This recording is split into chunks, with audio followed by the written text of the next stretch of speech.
Ford has sold a staggering 1.3 million Focuses in the UK since the original arrived back in 1998, so there's a lot riding on this third generation model. The new car is ever so slightly longer than its predecessor, and as a result, look, knee room is really impressive. However, the body's a bit lower and a bit narrower yet. As you can see, headroom's reasonable and I'm 5'11", and you could sit 3 adults abreast here, no problem.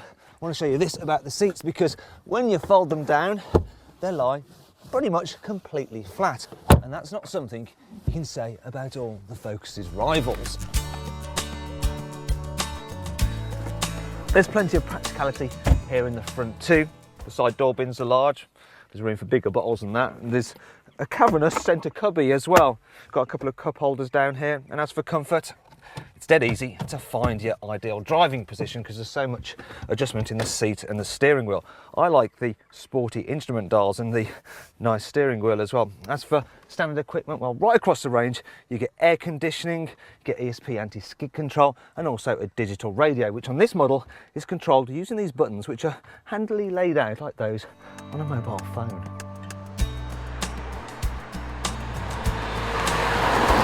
The Ford Focus has always set the class benchmark in terms of handling, and this new one, it's no exception. It does have electric power steering for the first time, which doesn't have quite as nice feel to it as the hydraulic system on the old car, but it's still very responsive, and I like the way that it's nice and light at low speeds and then wakes up as you start to go a bit faster.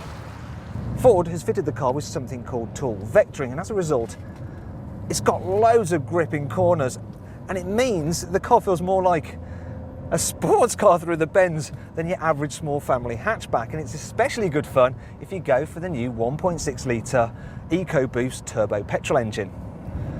However, the new Focus isn't only good on back roads such as this, it's an impressive motorway cruiser too, because the cabin is extremely well insulated, you hardly get any noise entering at all. Also, the high-speed ride is very, very comfortable, but I do think that in town the suspension can feel a little bit on the firm side.